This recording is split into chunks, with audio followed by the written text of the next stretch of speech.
And please, Andi as usual, Andi nanti tulis aja di chat ya, berapa menitnya. Okay, thank you very much, and please go to Rofi. Okay.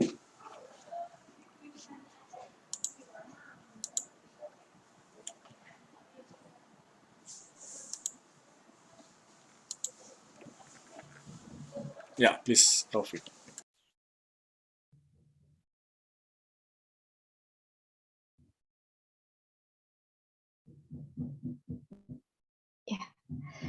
Bismillahirrahmanirrahim. Assalamualaikum warahmatullahi wabarakatuh. Good afternoon, everyone. My name is Rofi Salia. How are you today? I hope you are always in the good health. Okay, first of all, I want to ask you a simple question. Do you know this symbol? Yes, it's the red ribbon, an awareness ribbon used as the solidarity symbol for people living with HIV or AIDS. And our topic today is about HIV and AIDS. So let me start by a story from HIV volunteer. He often accompanies HIV patients to go to the hospital. He also said that people living with HIV or AIDS get a lot of discrimination, and he said like, oh, maybe they don't understand how HIV disease was. But he was surprised because it was the first time when he was taking an HIV patient to go to the hospital. When they arrived, the medical staff seemed reluctant to hold the patient. And from they said that they were afraid of getting infected. So from that experience, he realized that discrimination can also occur from medical staff who should already know what HIV disease was. And he also said that people should have a good education about HIV and AIDS. So from that story, I started to find out how bad the disease was, how dangerous the disease, and how does the disease affect human body. So let's find out. So the first, what is HIV? Human Immunodeficiency virus, or HIV, is a virus that attacks the body's immune system. If HIV not treated, it can lead to AIDS, or acquired immunodeficiency syndrome. And next, how the process of HIV in human body. HIV infects white blood cell in the body's immune system called CD4 cells or T helper cells. First, the virus attaches itself to CD4 cells. It then pushes with it, taking control of its DNA, creates copies of itself, and releases more HIV into the blood. Here, I will give you a simple description about how HIV infection human body. Okay, imagine that this is inside your body. The purple one is a virus called HIV. It has one thing on its mind, making more copies of itself. These are CD4 cells, also called T helper cells. They are part of the immune system and are the body's defense against attack from unwelcome bacteria and viruses.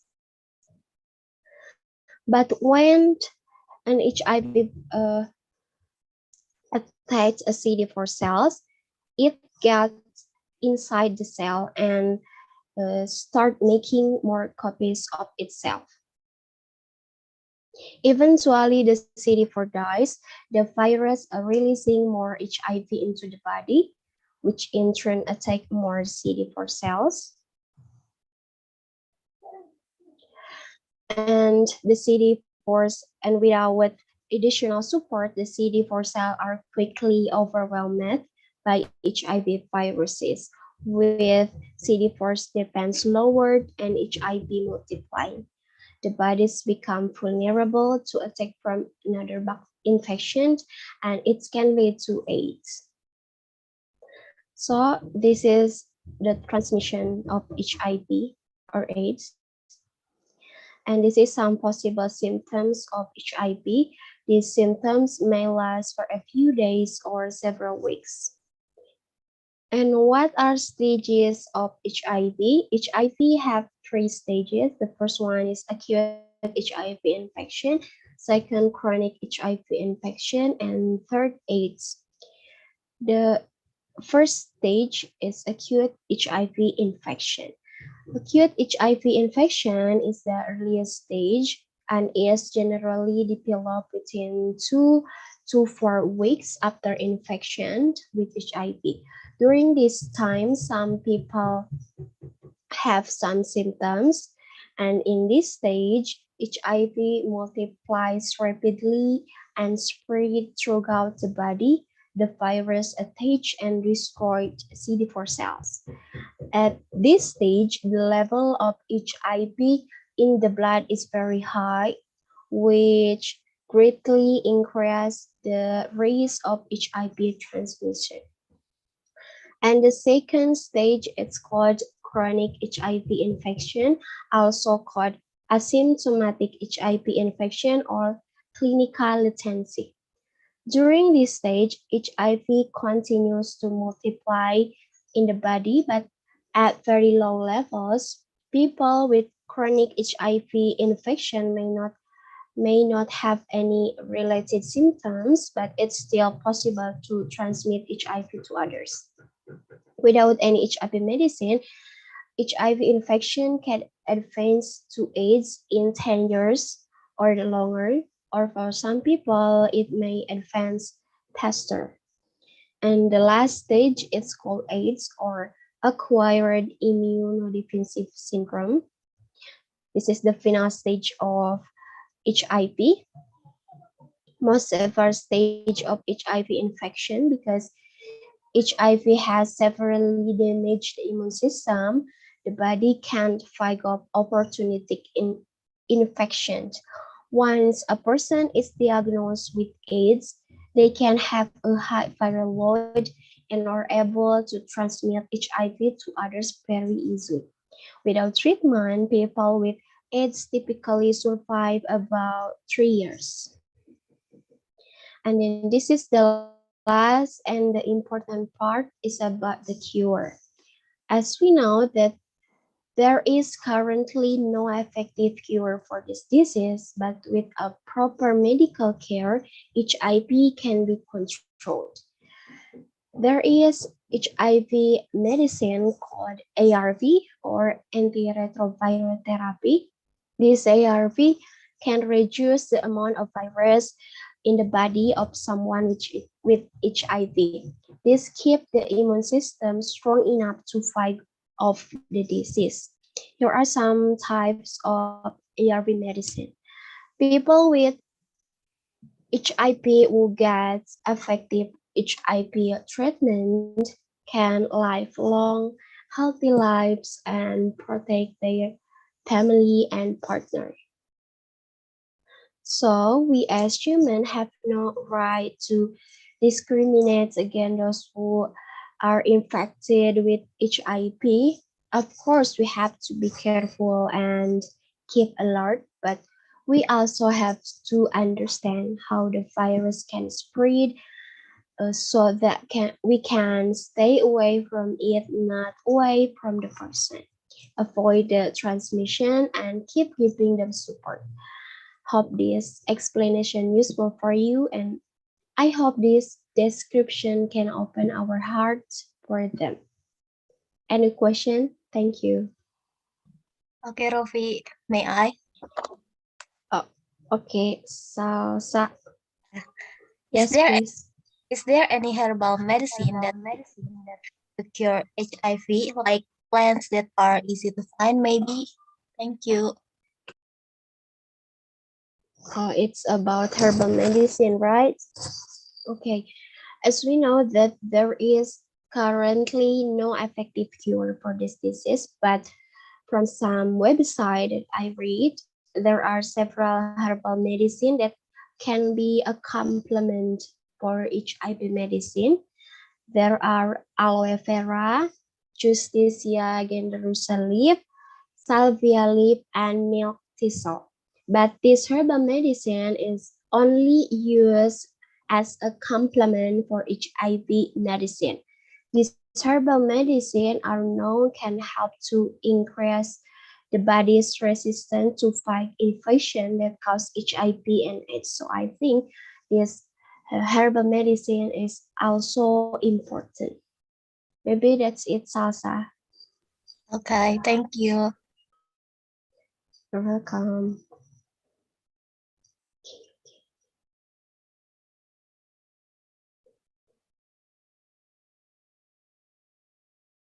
Okay, thank you, Rafi. Next, go to Dini, please.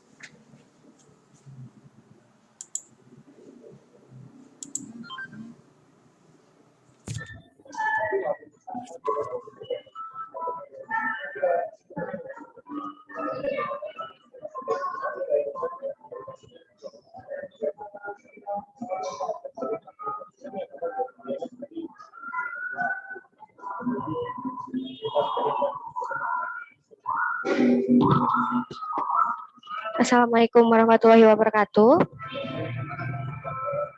Uh, Hi everyone. Good afternoon. How are you guys? I hope you are in good health. Uh, do you know about tsunami? What do you think about tsunami? Have you ever thought about how the tsunami happened and what caused the tsunami? In the next few minutes, I will tell you about the tsunami.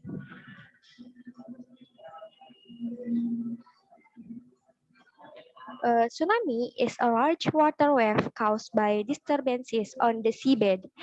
These disturbances forms waves that spread in all directions with wave speed reaching 600 until 900 kilometers per hour. Initially, the waves have a small amplitude, usually 30 until 60 centimeter, so they are not felt on the high seas, but increase in amplitude as they approach the coast. It is on reaching this coast that the tsunami sometimes hits land in the form of a giant wall of water, especially in large tsunami. But the more common form is a sudden rise in water level. The rise in water level itself can reach 15 to 30 meters, causing flooding with current of up to 90 kilometers per hour, spanning several kilometers from the coast and causing damage and casualties are not small. This is a video of the tsunami process.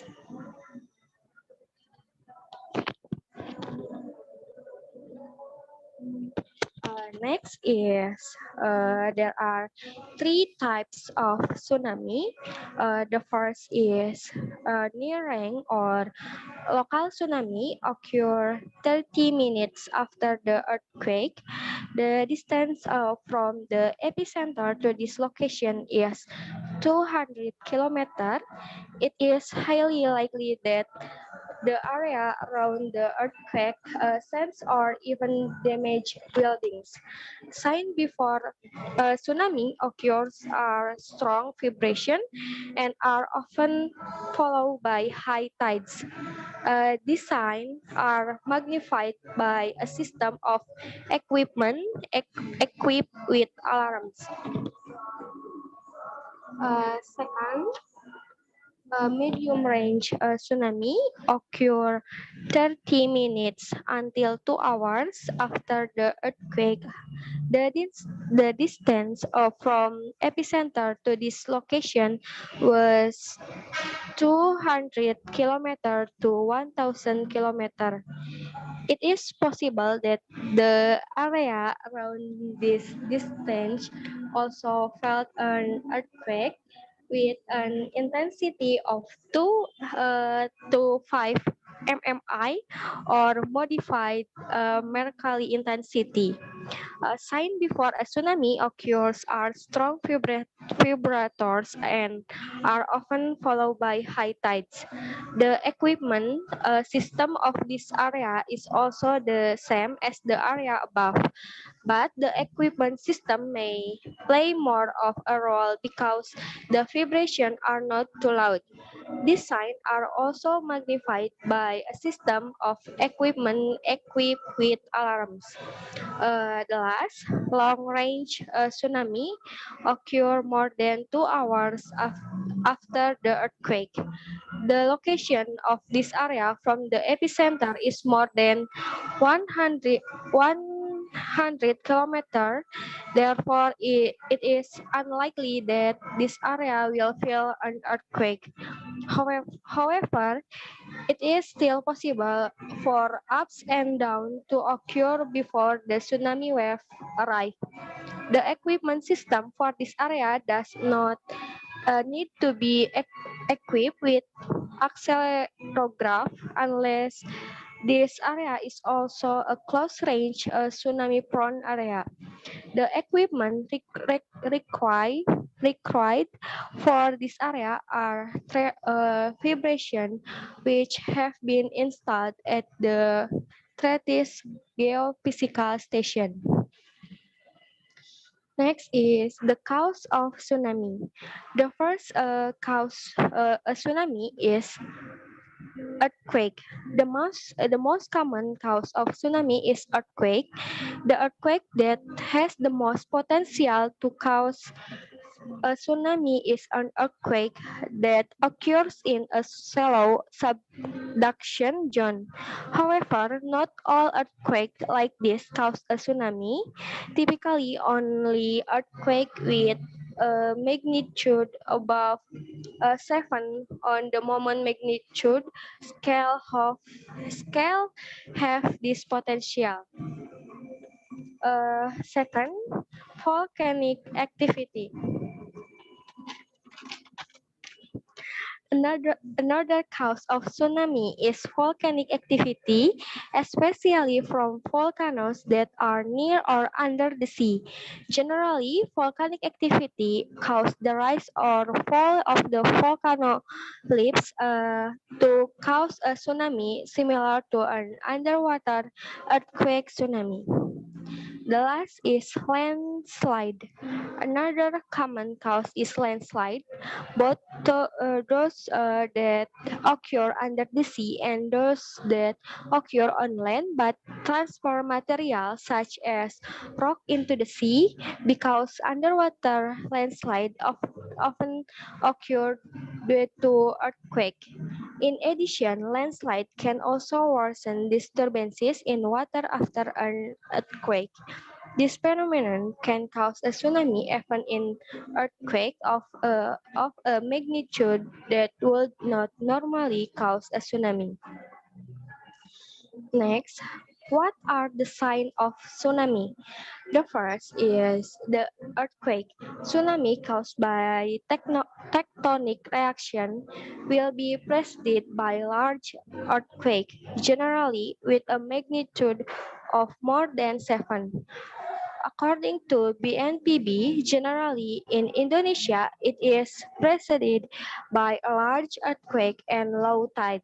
In Indonesia, a tsunami occurs less than 40 minutes after undersea earthquake.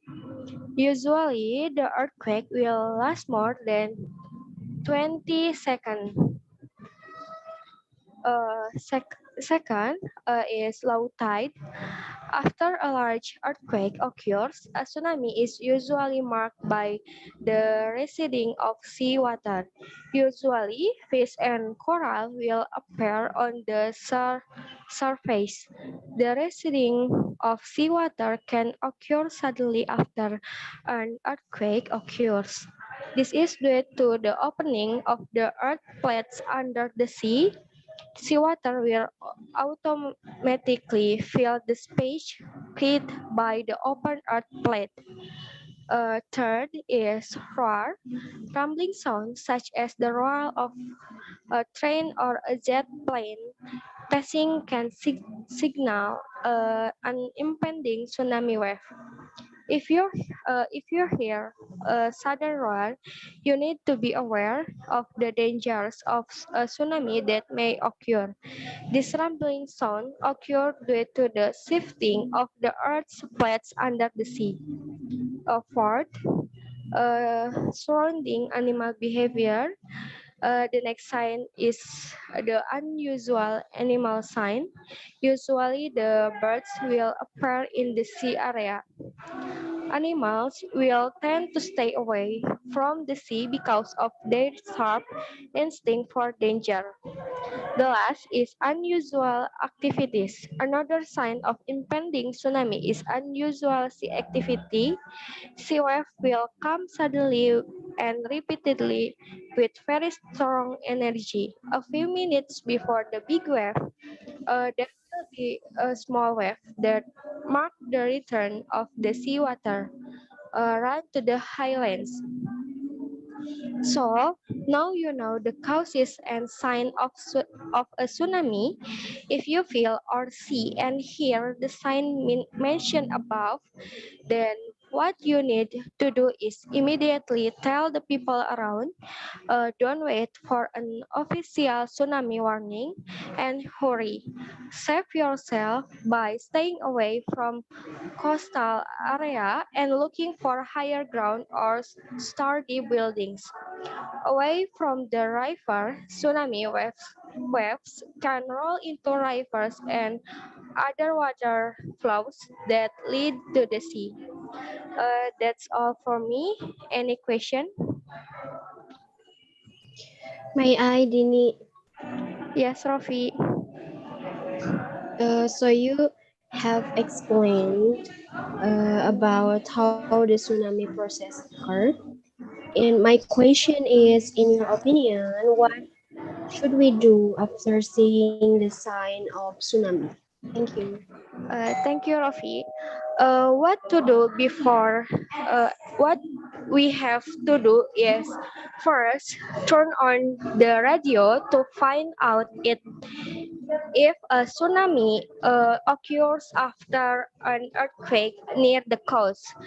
Second, quickly move toward higher ground and stay there for a while. Third, stay away from the beach. Never go to the beach to see a tsunami coming. If you can see the wave, you are too close. Get away immediately. At last, be alert in case of low tide. Stay away from the beach. Uh, this is a tsunami warning and must be heeded. That's it. That's it, Rafi. Thank you, Dini. Yes.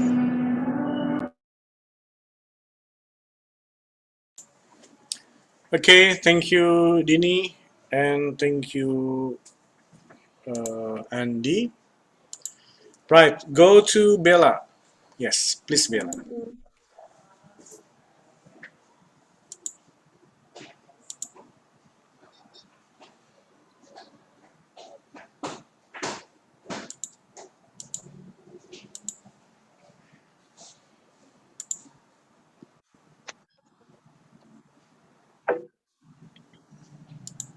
Okay, good afternoon, everyone. Thank you for chance that given to me. I'm Bella Fatwa. Uh, Now I would like to present about the process of brain. Brain is liquid precipitation, water falling from the sky. Raindrops fall to earth when clouds become saturated or filled with water droplets. Millions of water droplets bump into each other as they gather in cloud. When a small water droplet bumps into a bigger one, it condenses or combines with the large one. As this continues to happen, the droplets get heavier and heavier. When the water droplets become too heavy to continue floating around in the cloud, it falls to the ground. Did you know how rain is formed and how are raindrops formed? Uh, I will explain it. There is water cycle. Water, the reason behind our existence and one of the most crucial elements all living being needs to survive, grow, stay hydrated, and the best part is Mother Nature has provided it both for us in the form of rain that falls from the sky through a process called the water cycle. The water cycle explains how Earth's water is always in movement and consistently changing state from liquid to vapor to ice and back again. Although the water cycle has been working for billions of years and most of us are aware to the fact that how crucial it is for the creation of rain clouds. However, when it's come to the formation of raindrops, there is more to it than meets the eye. Raindrops are not always as crystal clear as they appear. Somewhere inside of every raindrops is a tiny impurity consisting a touch of salt, a speck, and of a soot, a grain of clay. That's crucial to the raindrops existence, and believe it or not, without these impurities, water requires a non-gaseous surface to make the transition from vapor to liquid through a process called condensation. That because when the water is in the form of vapor, every molecule moves so fast in random direction that they find difficult to align perfectly to form, bond, and transform into liquid. So when the microscopic dirt particles like dust on the Earth's surface to get blown high into the atmosphere bump and into these zigzagging molecules, the paper molecules find it much easier to condense around this particle called clouds condensation nuclei. So basically, it's meant to form a cloud with lots of raindrop. We need lots of these nuclei, and fortunately, we have gazillion on this particle floating in the mushroom spores, and even bacteria with a name Pseudomonas syringae. Some experts believe that these bacteria have evolved into perfect cloud condensation nuclei from a raindrop. Around them to have the droplets drop down in the ground, and here is the thing: raindrop, although they have been artistically present this way for age. However, the common raindrop is actually shaped more like a hamburger bun. In fact, the smaller droplets start as, as spores, but on the way down, this tiny drop bump into each other to form the bigger spear, and as these large drops have more surface for air to collide with, they get fed from the bottom, and once they reach around the size of 5 to 6 millimeters, they transform from bun shape to parachute shape just to get bigger and bigger until it bursts apart into smaller drops, and That is a journey of a raindrop falling in your head. Uh, I think that's it from me. Any question? May I, Belle?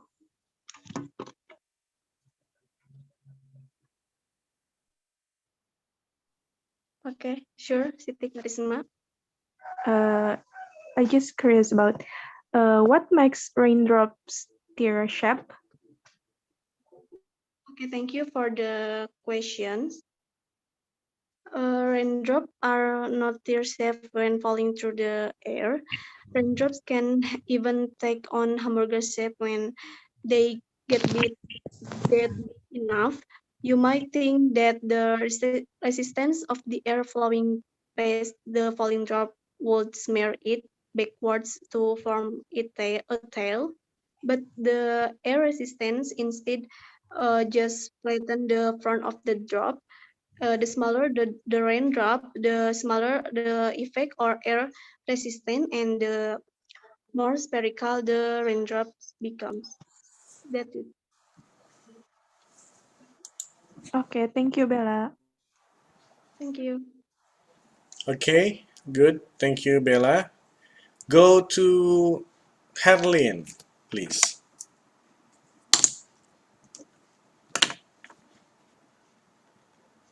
Herlin? Yeah. Um,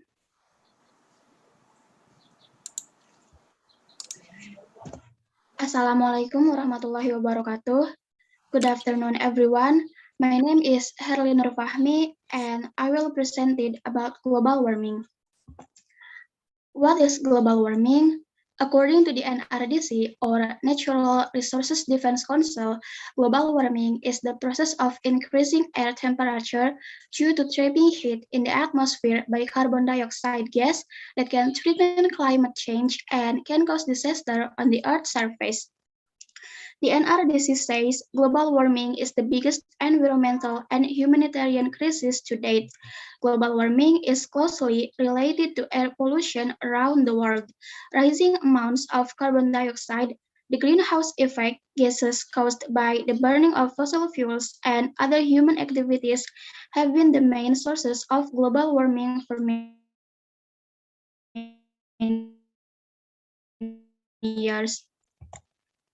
Causes of warming, which have a negative effect on humans, plants, and animals. These causes may be natural or might be the outcome of human activities.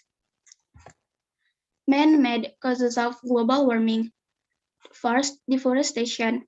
Plants are the main source of oxygen. They take in carbon dioxide and release oxygen, thereby maintaining environmental balance. Forests are being depleted for many domestic and commercial purposes. This has led to an environmental imbalance, thereby giving rise to global warming. Second, use of vehicles. The use of vehicles, even for a very short distance, results in various gases emissions. Vehicles burn fossil fuels which emit a large amount of carbon dioxide and other toxins into the atmosphere, resulting in a temperature increase. Third, CFCs or chlorofluorocarbon. With the excessive use of air conditioners and refrigerators, humans have been adding CFCs into the environment, which affects the atmospheric ozone layer. The ozone layer protects the Earth's surface from the harmful ultraviolet rays emitted by the sun. The CFCs has led to ozone layer depletion, making way for the ultraviolet rays, thereby increasing the temperature of the Earth. Fourth, overpopulation. Increase in population means more people breathing. This leads to an increase in the level of carbon dioxide, the primary gas causing global warming in the atmosphere. Fifth, agriculture. Various farming activities produce carbon dioxide and methane gas. These add to the greenhouse gases in the atmosphere and increase the temperature of the Earth. And six, industrial development. With the adoption increasing rapidly, the harmful emissions from the factories add to the increasing temperature of the Earth. Compared to the time before the Industrial Revolution, the Earth is getting hotter by about 1.1 degrees Celsius. Natural causes of global warming. First, volcanoes. Volcanoes are one of the largest natural contributors to global warming. The ash and smoke emitted during volcanic eruption goes out into the atmosphere and affects the climate. Second, water vapor. Water vapor is a kind of greenhouse gas. Due to the increase in the Earth's temperature, more water gets evaporated from the water bodies and stays in the atmosphere, adding to global warming. Third, melting permafrost. Permafrost is there where glaciers are present.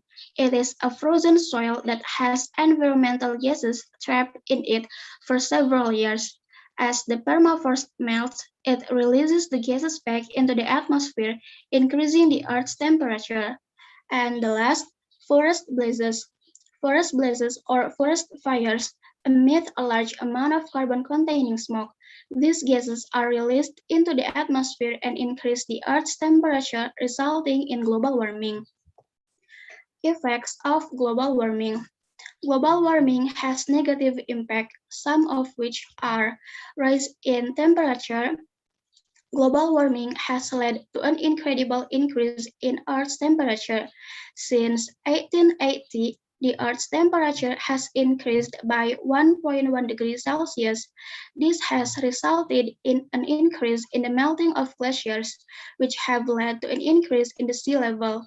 This could have devastating effects on coastal regions. Second, threats to the ecosystem. Global warming has affected the coral reefs that can lead to a loss of plant and animal lives. Increase in global temperature has made the fragility of coral reefs even worse. Third, spread of disease. Global warming leads to a change in the patterns of heat and humidity. This has led to the movement of mosquitoes and that carry and spread disease. Fourth, climate change. Global warming has led to a change in climatic conditions. There are droughts at some places and floods at some. This climatic imbalance is the result of global warming. Fifth, high mortality rates. Due to an increase in floods, tsunamis, and other natural calamities, the average death toll usually increases. Also, such events can bring about the spread of disease that can hamper human life. And the last, loss of natural habitat. A global shift in the climate leads to the loss of habitats of several plants and animals. In this case, the animals need to migrate from their natural habitat and many of them even become extinct. This is yet another major impact of global warming on biodiversity. That's the explanation about global warming. Thank you for your attention. Wassalamualaikum warahmatullahi wabarakatuh.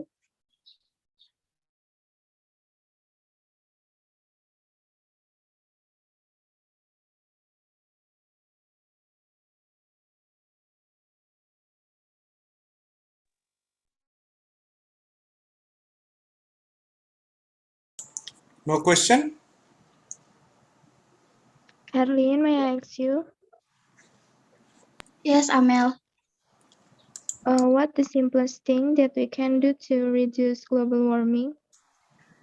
The simple things we can do to reduce global warming are reduce private vehicles by using public transportation, bicycle, or walk, save electricity at home, planting trees in the yard of the house, and process waste by 3R, reduce, reuse, and recycle. That's Amel. Thank you, Herlin. Okay, thank you, Herlin and Amel. Let's go to next presenter, Gilang, please. Okay, sir. Wait a second.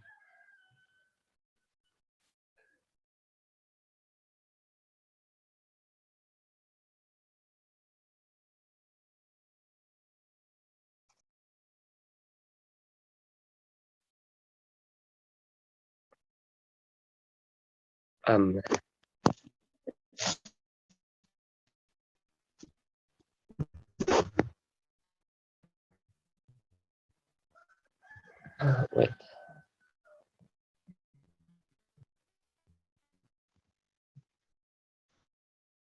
Oh, my bad.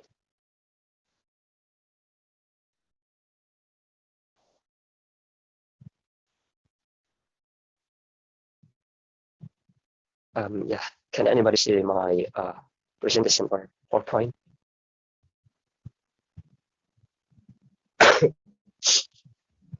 Uh, Hi. Could can you my presentation or no? Yes, please, Gilang. Oh, okay. Thank you. Um, Bismillahirrahmanirrahim. Good afternoon, everyone. I hope you're always in a good condition. And first of all, I would like to say thank you to our lecturer for giving the chance and the time. Thank you, sir. um, in this time or in this chance, I would like to discuss about earthquake. Maybe some of you had experience an earthquake even in the low level. So this is the table of contents of my presentation today. The first one is what is earthquake, then types and earthquakes process, earthquakes safety. Uh, let's go to the section one. What is earthquake? In here, I would like to say that earthquake is an environment or a natural disaster which is could causing great destruction on the surface of the earth, or even could make some creatures dies. But in here, I have some definition from this tree. From the first one is from NASA. They said that the earthquake that earthquake is an intense shaking of Earth's surface. That earthquake as the result from endogen power, which Howell and Mulyo. They said that the earthquake is a temporary the shaking of Earth that's happened on the surface, which is spreads to all direction. So that's the definition of earthquakes. Let's go to the second section.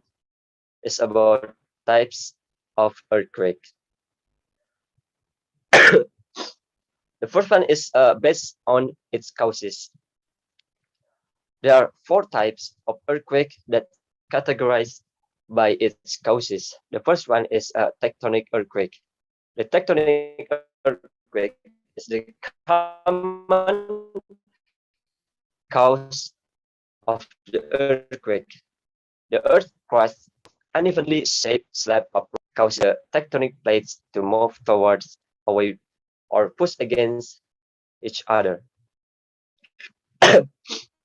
which With time, the stored energy and the movement of the tectonic plates build up the enormous pressure with the region between the two plates. Then the second one is a volcanic earthquake. This earthquake related to the volcanic activity or called a volcanic earthquake. The magnitude of these quakes is usually weak. There are two types of volcanic earthquakes, which are volcanic tectonic earthquake. In these types of earthquake, magma exerts the pressure of the tectonic plates until this magma breaks the rocks. During these cracks, tremors occurs. Then uh, there's a long period earthquake. A long period earthquake occurs while the injection of magma into the surrounding rocks. This all happened due to the pressure change among the layers of the earth. These types of volcanic activity indicate the eruption of the volcano in the near future. Then the third earthquake is explosive earthquake. Explosive earthquake mostly happens during the testing of nuclear weapons. We know that during detonation of nuclear weapon, big blast occurs. The vast amount of energy released. Sometimes this blast become the cause of the earthquakes. And the last one is collapse earthquake. These earthquakes mostly have weak magnitudes that happen in the caverns and mines. Sometimes underground blasts or rock breaking in the mines become the cause of the collapsing of mines, and collapsing of mine produces seismic waves. Let's do the next cause is based on its depth. There are three types of earthquake that categorized by its depth. The first one is shallow focus. This earthquake is happen in the depth what is it less than 70 kilometers. Then for the intermediate or intermediate focus, uh, the earthquake is happen between 70 until or to 70 to 300 kilometers. Then the last earthquake is the deep focus, is happen uh, more than 300 kilometers depth. However, 90% of all earthquakes happen in a depth less than 100 kilometers, and there are just 3% which are in the deep focus level. Then the last cause is from based on its waves. There are three types of earthquake that categorized by its waves. The first one is primary. Primary waves movement is the mostly rapidly out from 7 to 8 kilometer per second. Primary at a given location before the other types. They travel deep within the Earth's interior and moves through both solids and liquids. These primary waves move straight and expand to and contract on the way.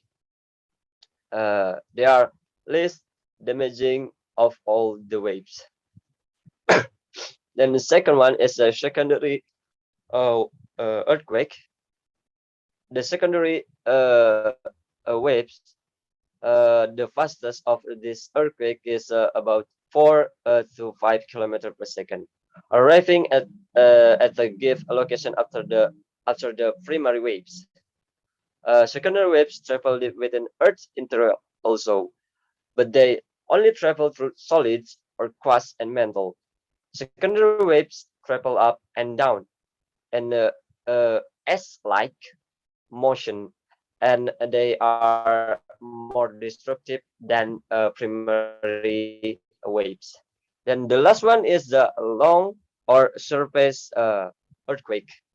Long or surface waves are also called surface waves.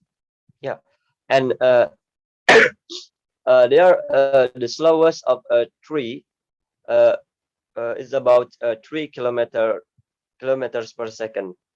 Uh, this long or surface earthquake travel along and just beneath Earth's surface and only through solid or crust and mantle.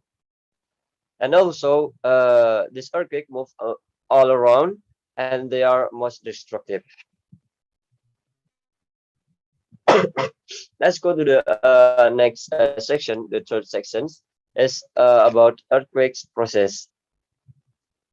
So, uh, the Earth is forged of four main layers. The inner core, you can see in the picture, the outer core, and the mantle and the crust. The crust and the mantle are merely the skin of the Earth's surface. The skin is unlike our skin, so it consists of many pieces that can slowly move past one another. This puzzle-like pieces are called tectonic plates. The edges of the tectonic plates are known as plate boundaries. Plate boundaries have many poles with very raw and jagged edges that can get stuck together. When the plates continue to try to move, the edges of the plate boundaries violently unstick, resulting in the sudden release of energy in all directions. This energy becomes seismic waves, which act like ripples on the pond. The earth shakes as the seismic waves move east. The ground and anything on it shakes terribly. So that's the process of the earthquake.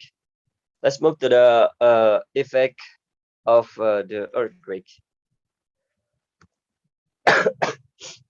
Uh, the effect of the earthquake categorized into two impacts. The first one is short-term impacts, and the second one is long-term impacts, which are categorized into sub-impacts. There are social impacts, economic impacts, and environmental impacts. I will tell you about the short-term impact first, and the social impacts. People may be killed or injured. Homes may be destroyed. Transport and communication links may be disrupted.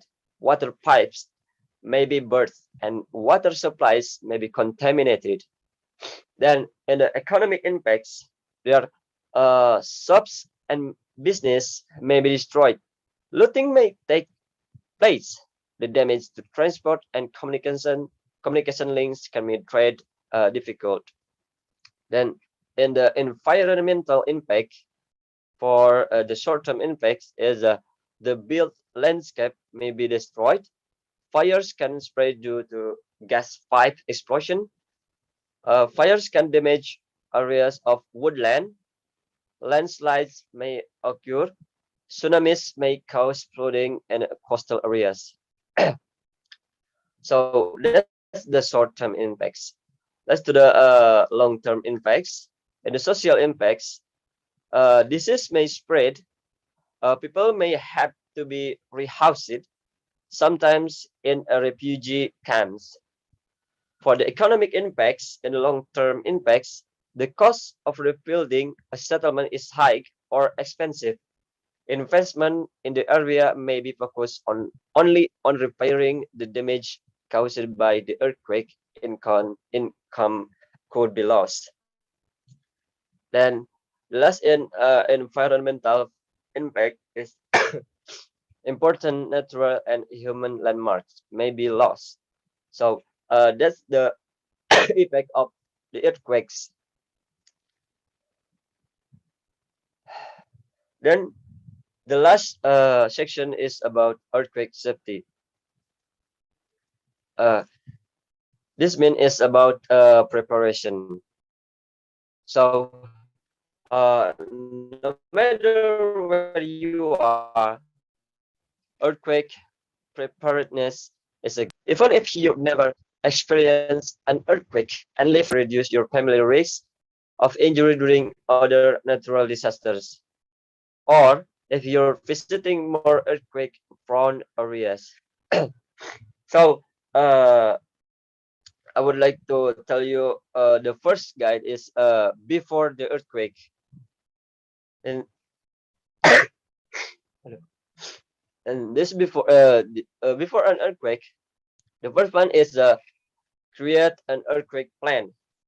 Having an earthquake preparedness plan and safety guide in place is one of the best things you can do to ensure your family is protected if a seismic activity occurs. So you can try these ways.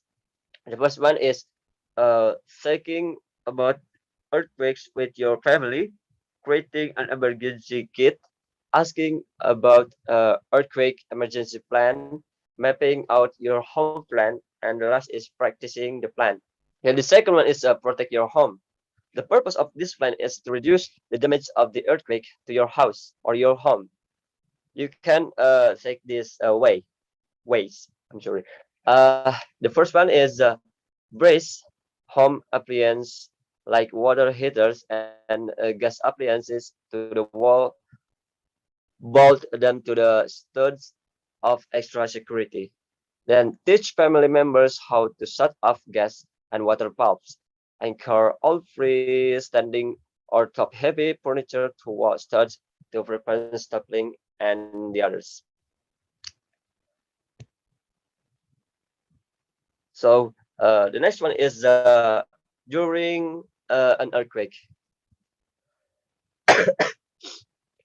Uh, in this during, consider where you are. The point is consider where you are.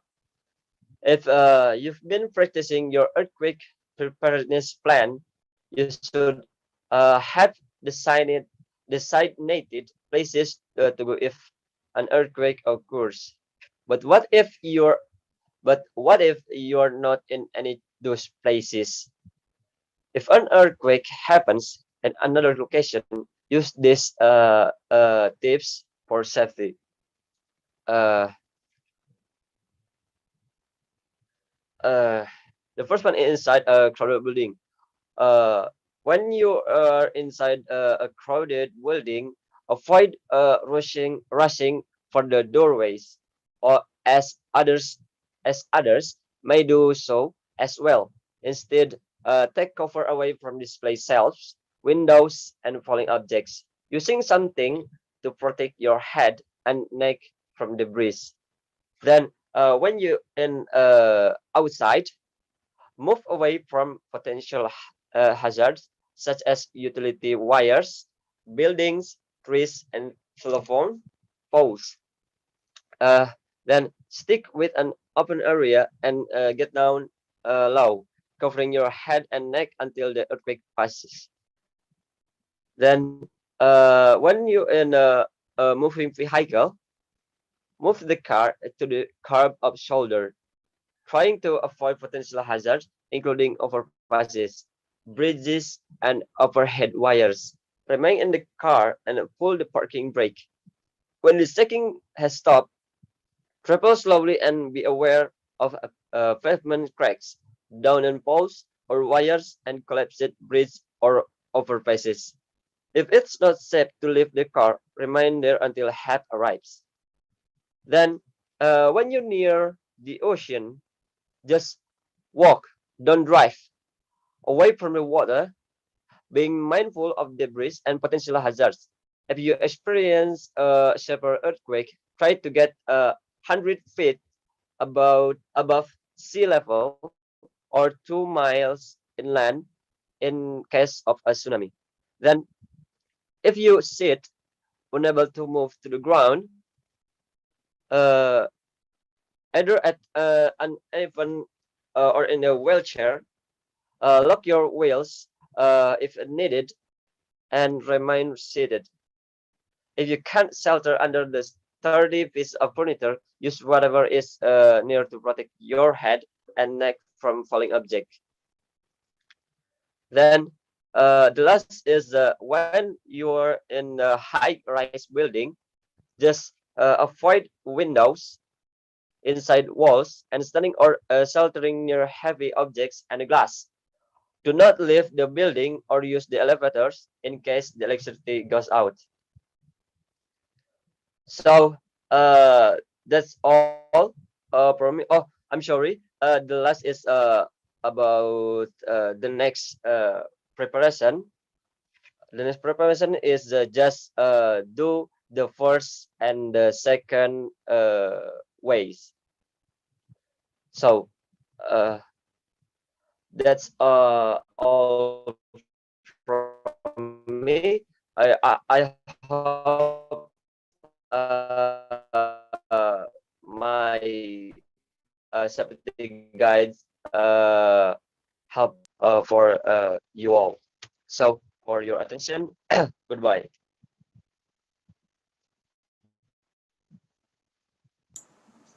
Anyone want to ask question to Gilang? Okay, Gilang, 18 minutes.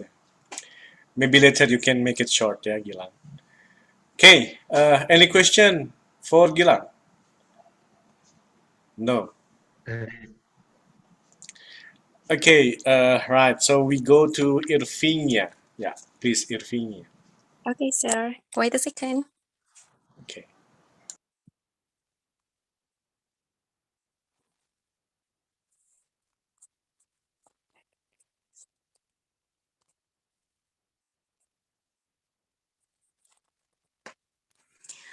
Okay, Bismillahirrahmanirrahim. Assalamualaikum warahmatullahi wabarakatuh. Good afternoon, everyone.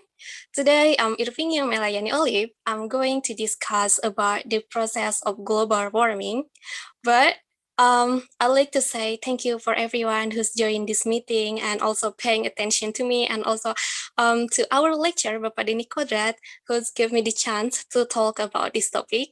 And first of all, I have something to say to you guys because accidentally the template of my PowerPoints and the topic are sent with headlines, but it's okay, guys. You should still paying attention to me because there are still lots of the differences between us. Okay, let's we start.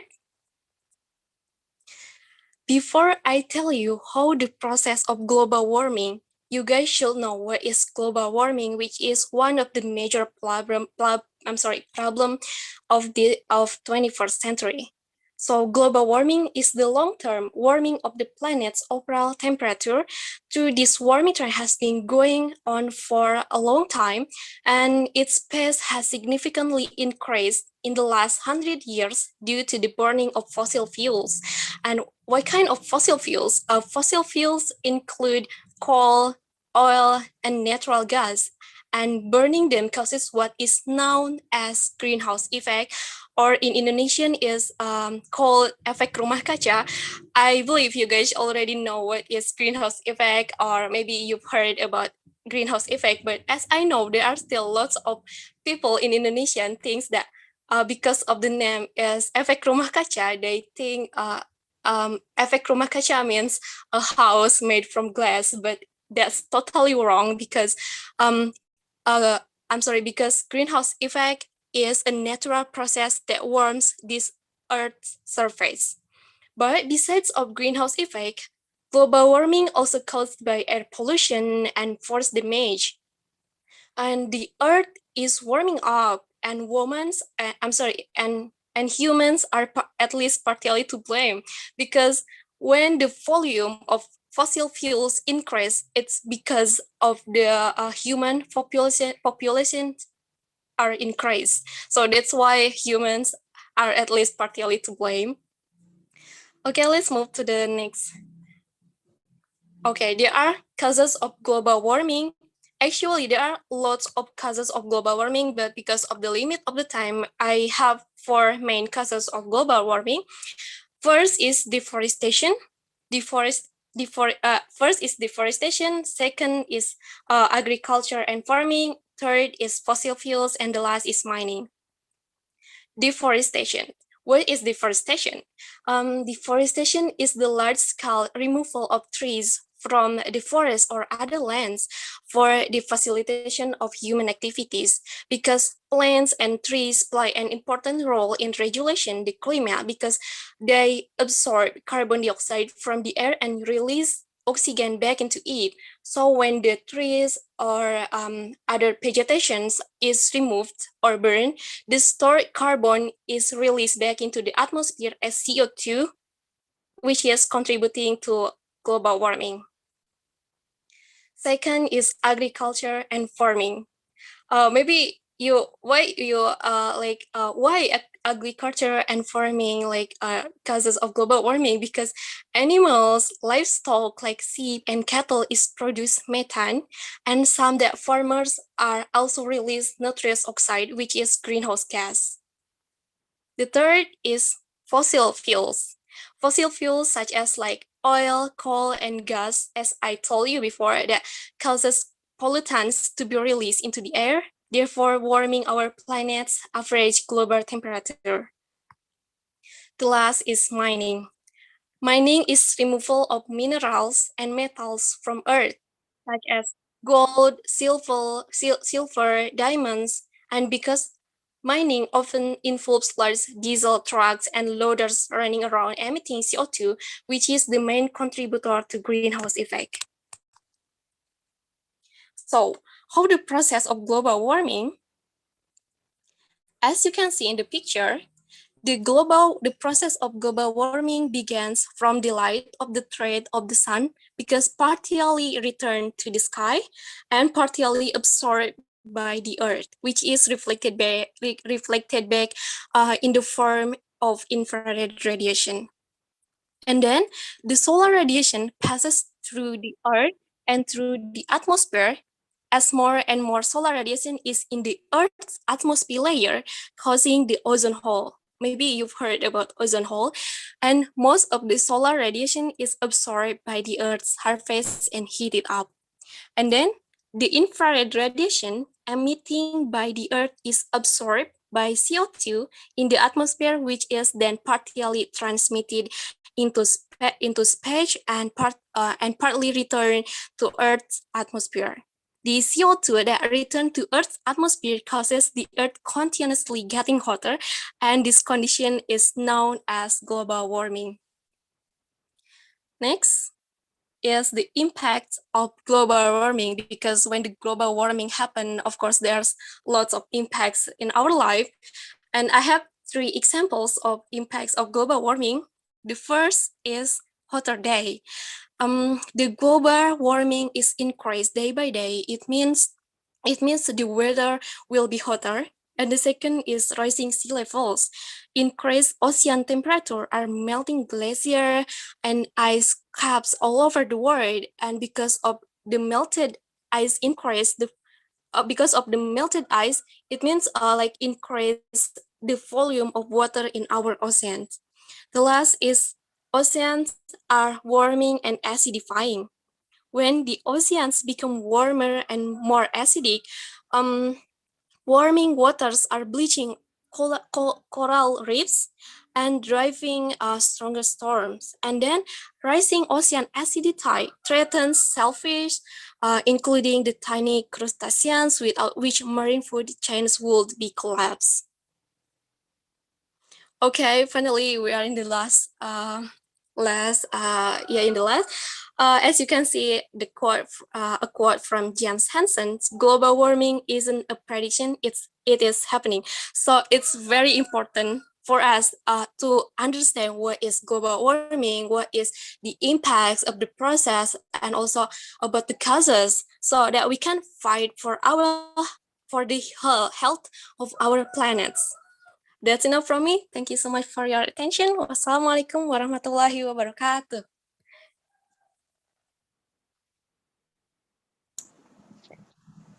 Waalaikumsalam warahmatullahi wabarakatuh. Okay, question from the others? No? To Irvin, to Olive? Okay. So we go to Dewi.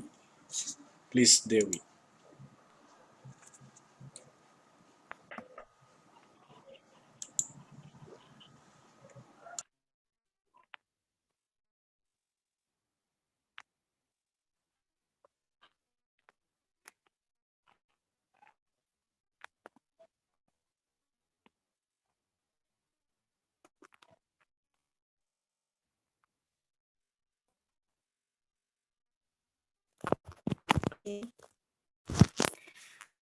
Assalamualaikum. Good afternoon, everyone. My name is Denny. I will discuss about the process of rain. Well, everyone knows rain is the occurrence of water falling to, but the water does not just fall from the sky to the earth. There is a long process that causes water to fall to earth. Rain is a process of evaporation that occurs on the earth's surface from other plants or land. The process of rain is related to the water cycle or the hydrological cycle. The cycle will cause water to fall from the atmosphere to the earth's surface. next one is the theory of the process of rain.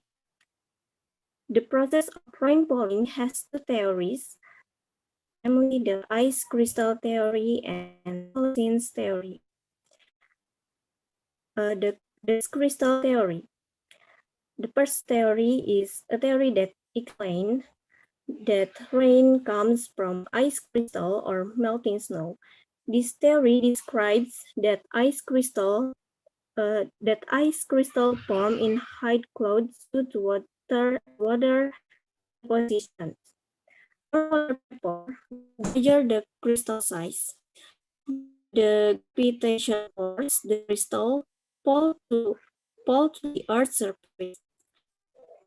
When the crystals fall, they will pass through hot air so that they melt and become water. The second theory is Colosines theory. This theory explained that water droplets have unequal size. So the speed of falling to the earth is also different. Large grain will fall faster than small grain.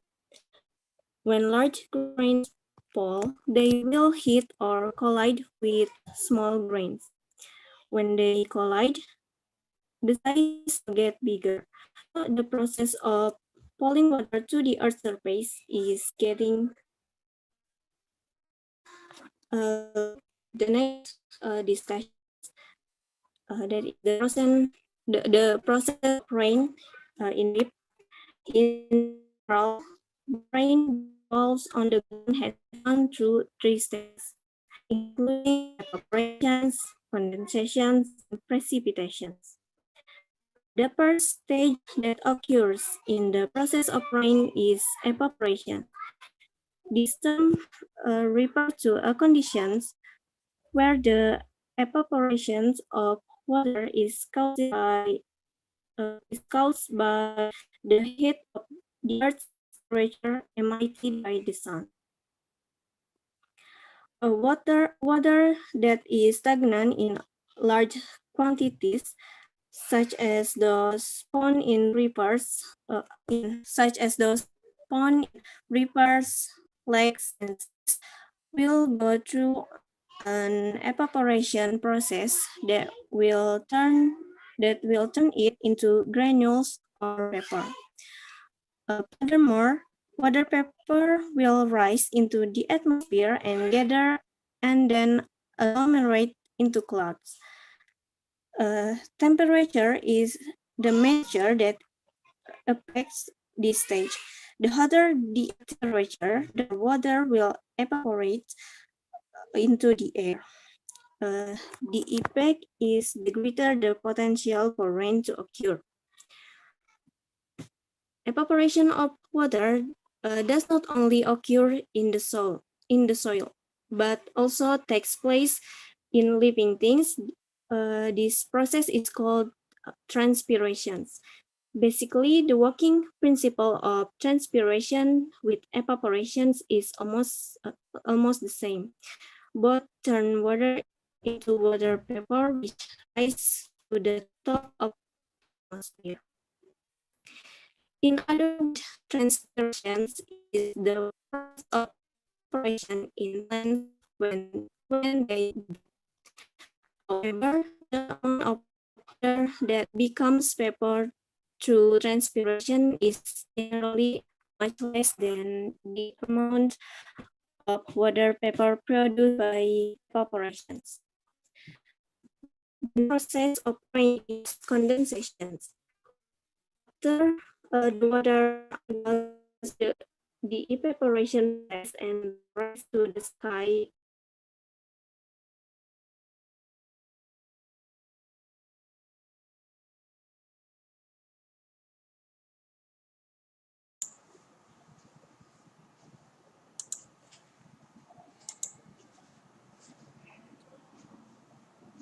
Terlempar.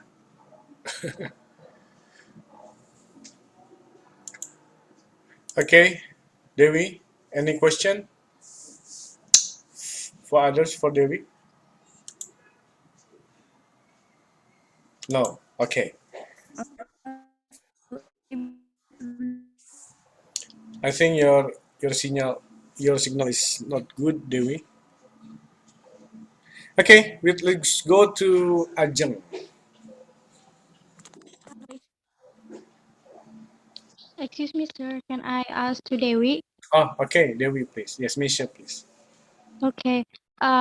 Dewi, can I ask you a question? Sorry, can I continue my presentation? Because I'm not finished yet. Oh yeah, okay. I thought you have finished. Tadi berarti sinyalnya ya. The signal is not good. Yes, okay, okay, Okay. please. We, Yes. we are waiting for Dewi presentation until finish. Please, Dewi.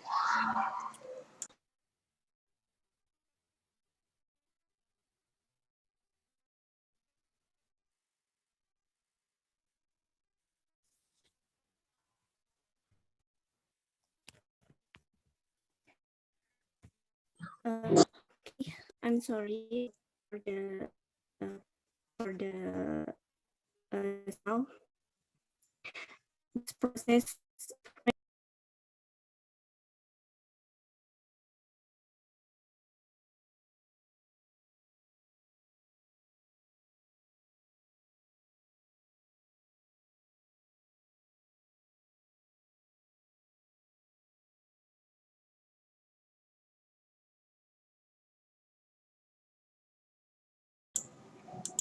Nampaknya terlempar ya, Dewinya. Oke, baik. Kalau begitu kita langsung saja we go to Ajeng. Dewi, mau kayaknya sinyal Dewinya agak kurang bagus tuh. Betul ya? Oke. Baik, kita lanjut ke we go to Ajeng. Please Ajeng. Yes, sir. Yes, please.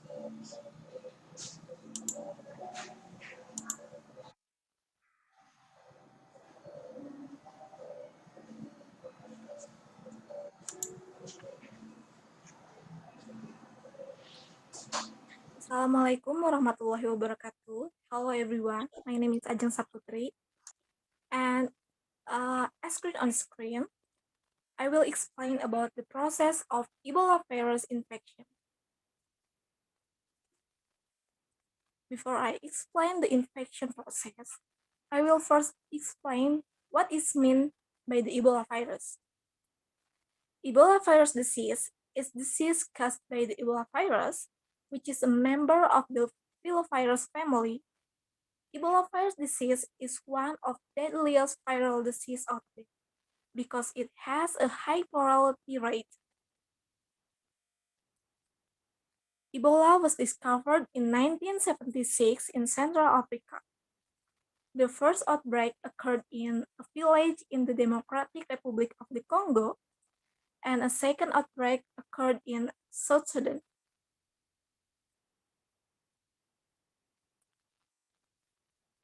You can see the picture on the screen.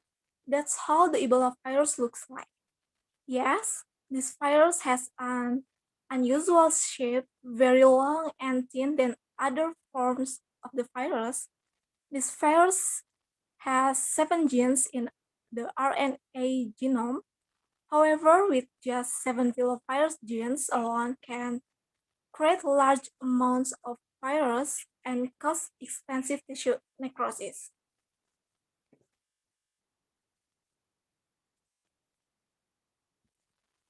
Now I will explain how the Ebola virus is transmitted. Fruit bat genes are considered to be the main reservoir of viruses in the wild. Humans can get the infection from them or from the other animals such as monkeys, gorillas, pigs, and deer who are infected. Then humans infected with the Ebola virus spread the virus from person to person and caused an outbreak. So, how do people get infected with the Ebola virus? Ebola virus can transmitted throughout. Ebola virus can be transmitted through the eyes, nose, mouth, wounds on the body, and needles contaminated with body fluids such as blood, feces, saliva, urine, vomit, and sperm from animals or humans infected with the Ebola virus. After the Ebola virus enters the body, the virus will quickly infect immune cells in the body. These cells are called monocytes, macrophages, and dendritic cells. It spreads the infection throughout the body via bloodstream and possibly the lymphatic system. So what happens if the Ebola virus has infected the human body? The incubation period of the virus is 2 to 21 days. Then people infected with the Ebola virus will start showing symptoms such as extreme flu, fever, muscle aches along with diarrhea, nausea, and vomiting. In general, the symptoms of the Ebola virus disease are the same of those of more common disease, such as malaria, typhus, and Lassa fever. And because of this, early in outbreak, patients are often misdiagnosed.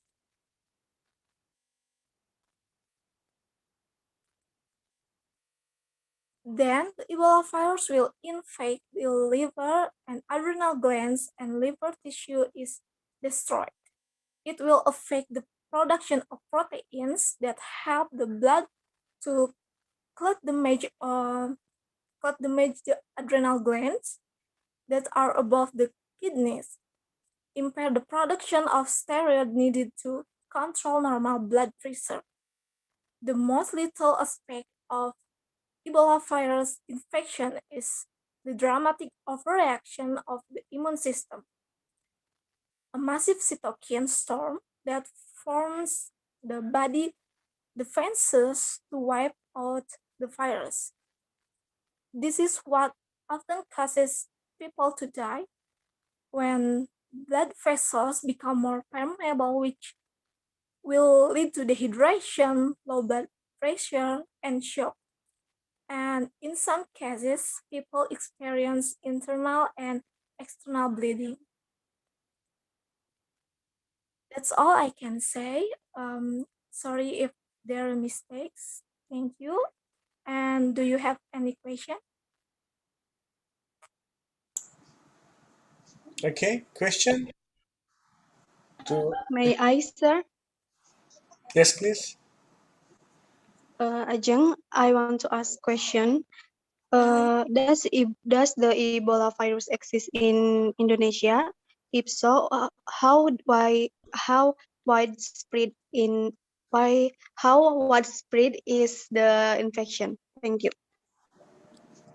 As far as I know, all this time I have been following various news. Alhamdulillah, I did not find any news about the existence of cases of Ebola virus in Indonesia, but that doesn't mean we just ignore it. Vigilance must continue to be maintained and increased in order to avoid this deadly disease. And most importantly, we must maintain health. And currently, the Ebola virus vaccine has been found.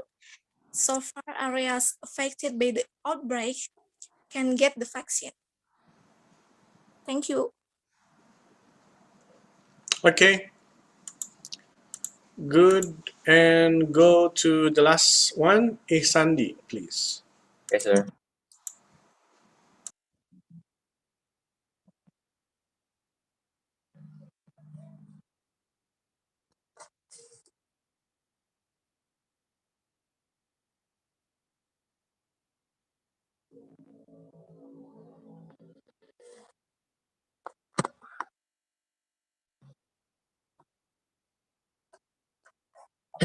Okay, Assalamualaikum warahmatullahi wabarakatuh.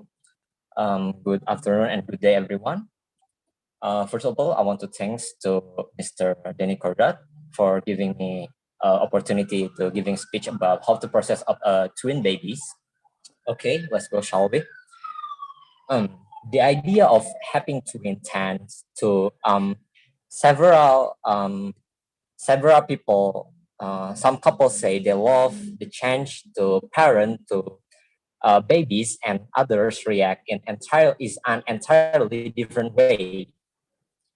If you are a twin or have a twin siblings, then your concept of the reality is likely to be a very different to someone who never had anything to do with more than one baby at a time. The question, are twin common? Many reproductive experts believe that as human, we probably have more twin pregnancies than any of us are aware of. Technological advance have found that it is reasonably common for there to be more than one embryo conceived and implanted. But of these, only one is viable and survive. How do twins happen? Well, if you are keen, if you are keen to increase your chance of conceiving to babies, then it's important to understand how twins are made. There are two types of twins, um, identical and non-identical. Identical or monozygotic twins are formed when one egg is fertilized by one sperm, which then divide into two separate embryos. It share exactly the same genetic component and identical genetic structure. Identical twins also share a placenta.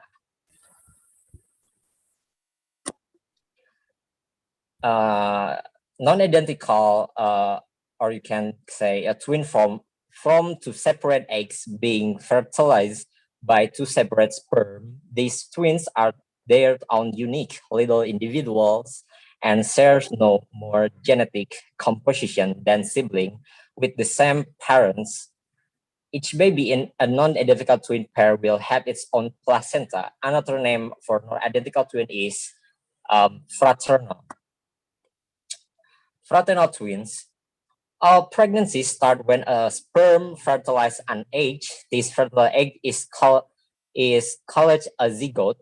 Sometimes a woman ovaries release two eggs, and two separate sperm fertilize each egg. These form twins. These twins are called fraternal twins, or you can say zygotic twins. During pregnancies, the developing babies get oxygen and food from their mother through the placenta and umbilical cord.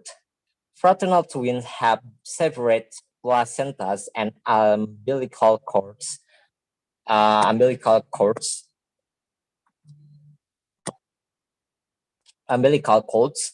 The technical name for these diachronic fraternal twins can be the same or opposite sex, and their genes are different as any other brother and sister. Often, same-sex fraternal twin looks different. For example, they might have a different hair or eye color. Occasionally, they look quite similar. That's fraternal twins. Identical twins. Well, sometimes a fertilized egg split like in this picture within a few days of conception to produce genetically identical twins. Because these twins come from one zygote, they are also known as monozygotic. Identical twins are the same sex.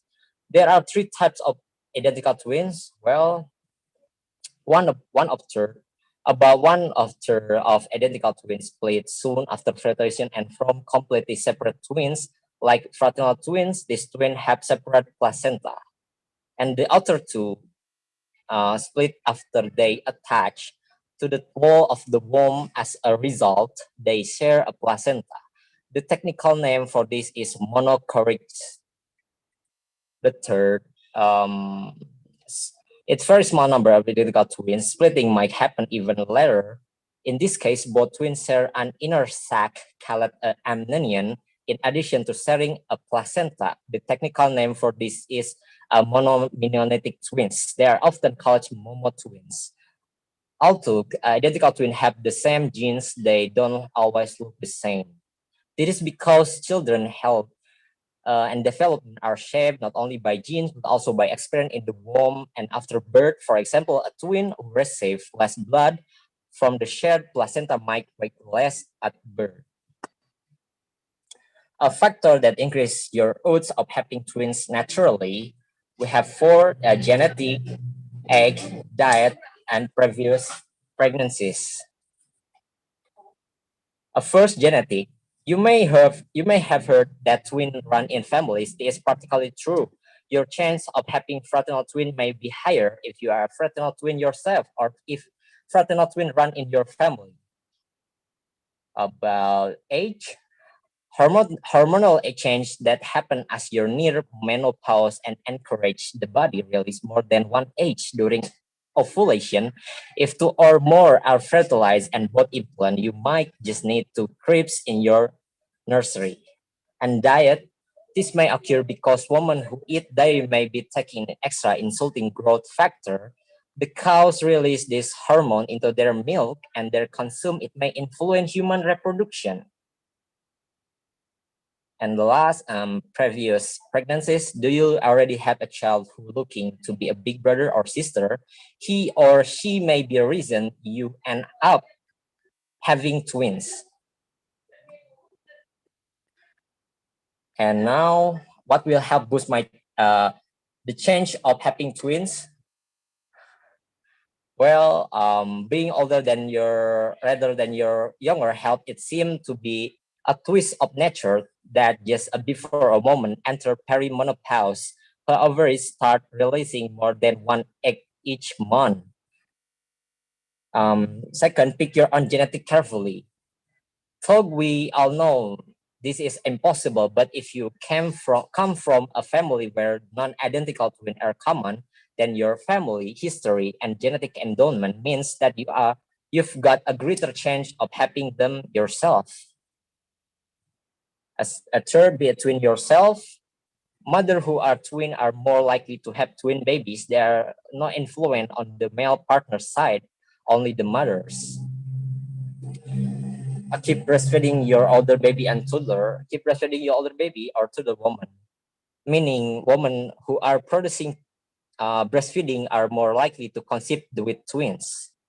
And last, eat protein-rich food. Since a lot of your chance of confessing twins depend upon hyperlation, protein-rich food may be helpful to promote the same. And this is the picture of a week. A picture week 27 is triplet. I mean, that's a three baby inside a woman. And the market and A, B, C is this image. It captured three babies had in one image. It's very unusual for wiggly babies, and you try to come together so that sonographer can fit all three into the view screen. Looking at each head, you can see the bright white outline and the occiput or headering spool bones. And the week 28, a picture of week 28, what you're seeing is your babies are beginning to get a scrunch in their home inside your womb. Although you cannot see the membrane in this image, a thin wall separate the two babies. Here, the bright white line represent ossified or hardened facial bone in each baby head. And the last picture of week 36, only few more weeks until delivery day, which is a baby with a twin baby pregnancy. You are most likely to receive several ultrasound to confirm that your babies are developing on the schedule. I think that's it for me. Wabillahi taufiq wal hidayah. Wassalamualaikum warahmatullahi wabarakatuh.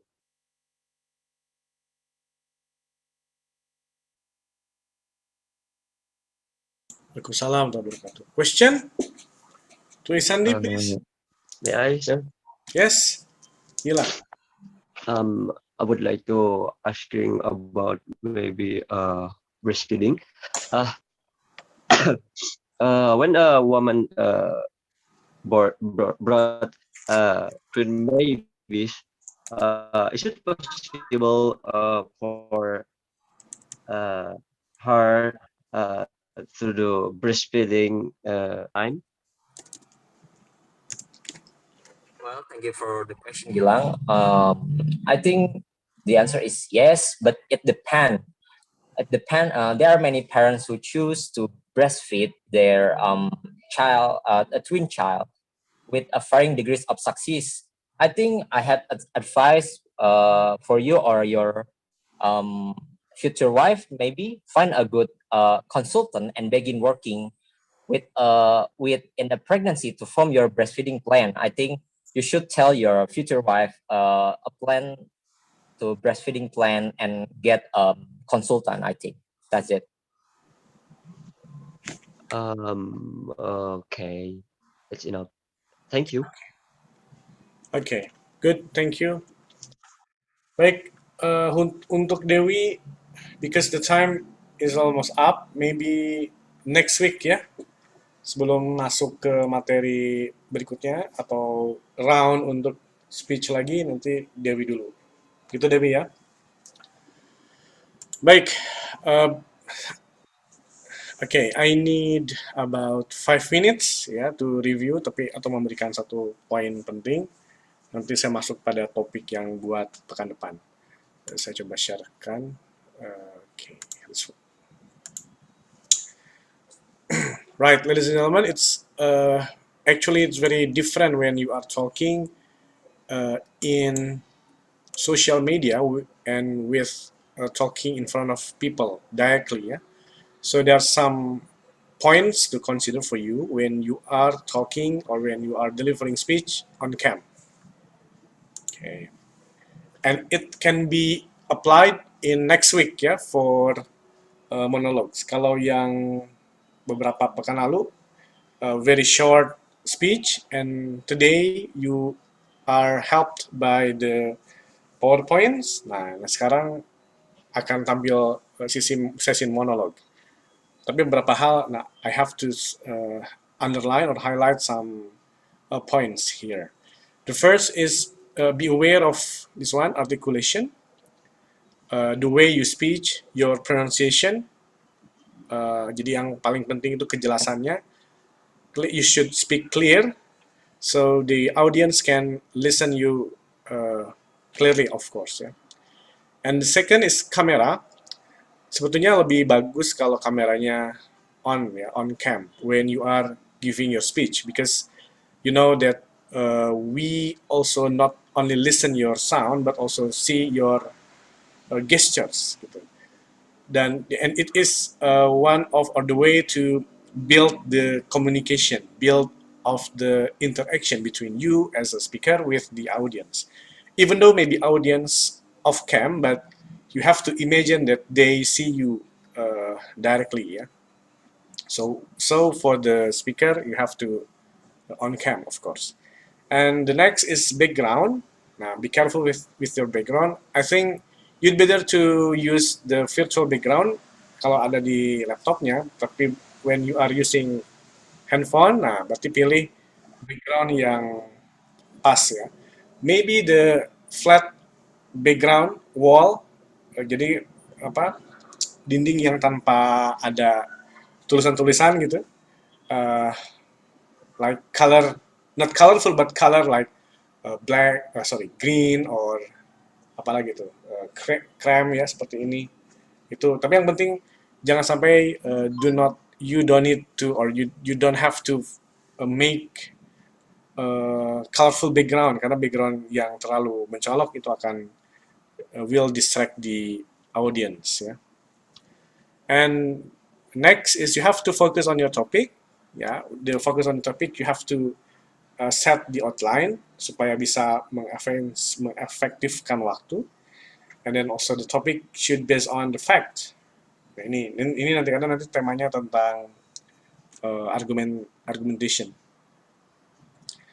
And this one, nah, even though it is online, but still you have to consider your outfits, bajunya. Kemudian tadi media, ya, tapi kita nanti nggak akan pakai media. And then background tadi yang saya sudah sampaikan. Articulation, of course, the way you speak, sorry, your pronunciation, and then speech speed. Nah, jangan terlalu cepat dan jangan terlalu juga lambat. Jadi harus diatur. You have to arrange your speed, ya. And of course your duration, gitu. Jangan terlalu lama, jangan terlalu pendek juga. And your engagement. Engagement here means your interaction with the audience. Maybe you can ask the audience a short question, and the audience can respond gently, yeah, to build the interaction between you as a speaker with the audience. Oke, terima kasih. Ternyata segitu saja. Nah, kemudian berikutnya, the next is our agenda for tomorrow. Sorry, for next week, not tomorrow. Okay, this one. Ini boleh di screenshot. Please choose one of the topic. You have to deliver your topic between 7 minutes, ya, 7 menit.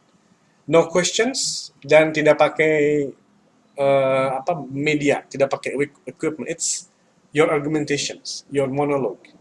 You can choose one of them.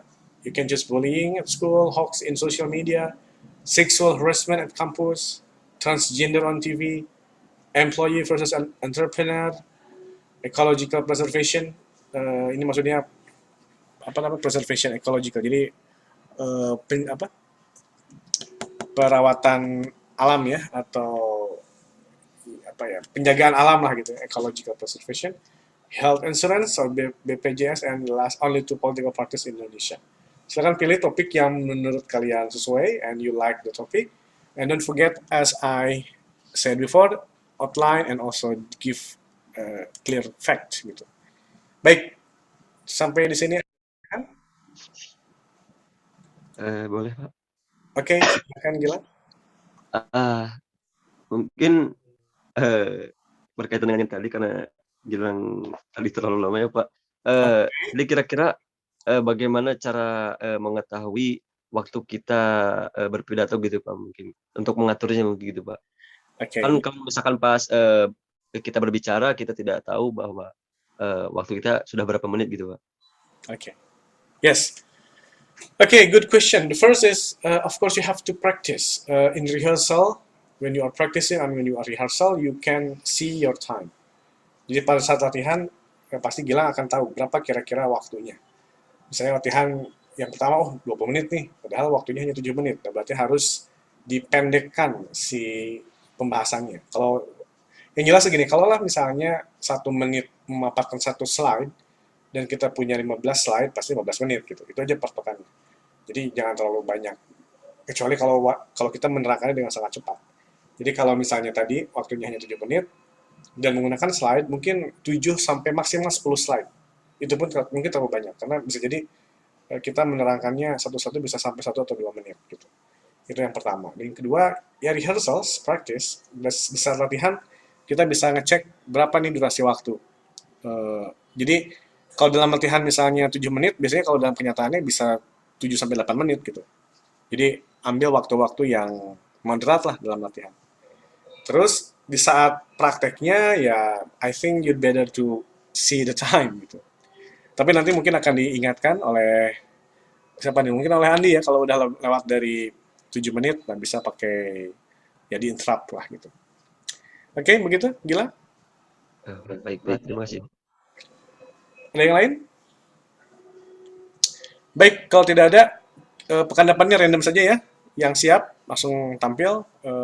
Ini berarti round yang terakhir di bulan Desember ini. Kita agendakan mungkin sekitar 2 pekan lah untuk tema ini. Jadi sampai tanggal 17. 10 dan 17, nanti tanggal 24-nya kita evaluasi ya. Begitu. Baik, itu saja. Terima kasih for your time. See you next week. Bye-bye. Assalamualaikum warahmatullahi wabarakatuh.